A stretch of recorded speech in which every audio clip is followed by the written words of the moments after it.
ஆண்டவர் உங்களோடு இருப்பாராக, உம் ஆன்மாவோடும் இருப்பாராக. யோவான் எழுதிய தூய நற்செய்தியிலிருந்து வாசகம். அதிகாரம் 8, இறை வார்த்தைகள் 21 முதல் 30 முடிய. அக்காலத்தில் இயேசு பரிசேயர்களை நோக்கி, நான் போன பின் நீங்கள் என்னை தேடுவீர்கள். நான் போகும் இடத்திற்கு உங்களால் வர இயலாது.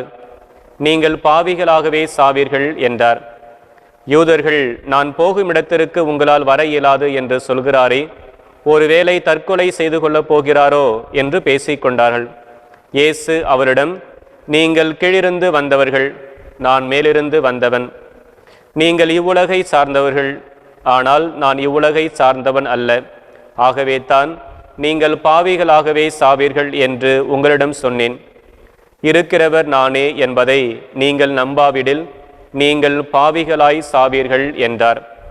அவர்கள், நீர் யார் என்று அவரிடம் கேட்டார்கள். அவர், நான் யார் என்று தொடக்கத்திலிருந்தே சொல்லி வந்துள்ளேன். உங்களை பற்றி பேசுவதற்கும் தீர்ப்பிடுவதற்கும் பல உண்டு.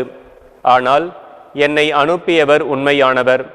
நானும் அவரிடமிருந்து கேட்டவற்றையே உங்களுக்கு எடுத்துரைக்கின்றேன் என்றார். தந்தையை பற்றியே அவர் பேசினார் என்பதை அவர்கள் உணர்ந்து கொள்ளவில்லை. இயேசு அவரிடம், நீங்கள் மானிட மகனை உயர்த்திய பின்பு இருக்கிறவர் நானே, நானாக எதையும் செய்வதில்லை, மாறாக தந்தை கற்றுத்தந்ததையே நான் எடுத்துரைக்கிறேன் என்பதை அறிந்து கொள்வீர்கள்.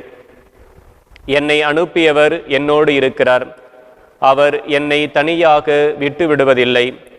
நானும் அவருக்கு உகந்தவற்றையே எப்போதும் செய்கிறேன் என்றார்.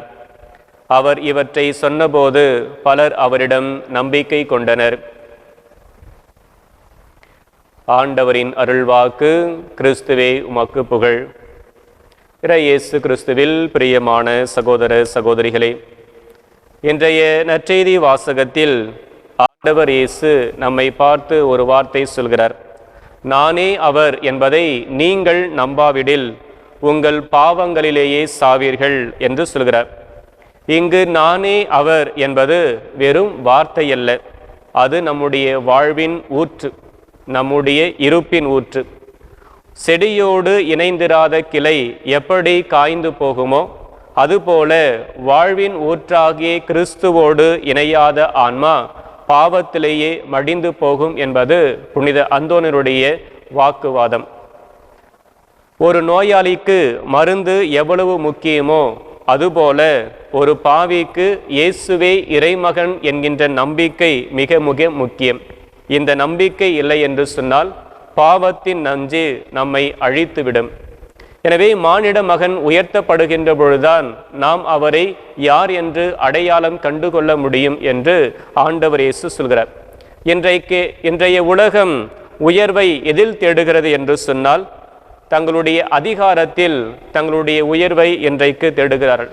ஆனால் ஆண்டவர் இயேசுவோ இழிவாக கருதப்பட்ட, சாபமாக கருதப்பட்ட சிலுவை என்கின்ற மரத்தில் தன்னை இணைத்து கொள்வதில்தான் மேன்மை அடங்கி இருக்கிறது என்று நினைத்தார்.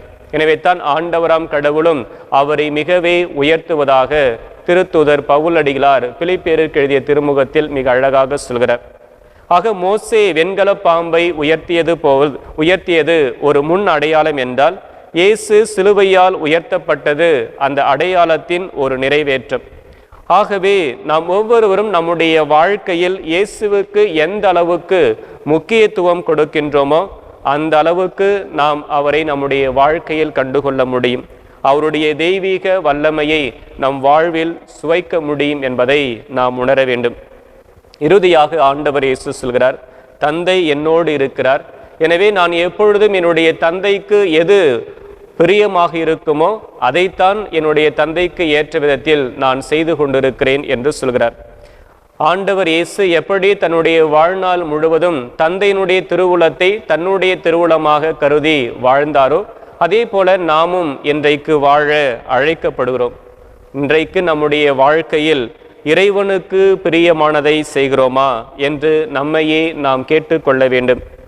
எப்படி ஆண்டவர் இயேசு கிறிஸ்து தந்தைக்கும் மகனுக்கும் உள்ள அந்த நெருக்கம் சிலுவை சாவிலும் குறையவில்லையோ அதே போல இன்றைக்கு நம்முடைய வாழ்க்கையில் வருகின்ற துன்பங்கள், துயரங்கள் ஆகிய அனைத்திலும் கடவுளை விட்டு விலகாமல் அவருக்கு பிரியமான கீழ்ப்படிதலை நம்முடைய வாழ்க்கையில் நாம் காட்டுகிறோமா என சிந்தித்து பார்க்க வேண்டும். ஆக கடவுள் நம்மிடம் எதிர்பார்ப்பது என்ன என்றால், அவர் எப்படி தந்தையின் திருவுளத்திற்கு ஏற்ப எல்லா சூழ்நிலைகளிலும் கீழ்ப்படிந்து வாழ்ந்தாரோ அதே போன்று இன்றைக்கு நம்மாலும் வாழ முடிகிறதா என்ற கேள்வி எழுப்புகிறார்.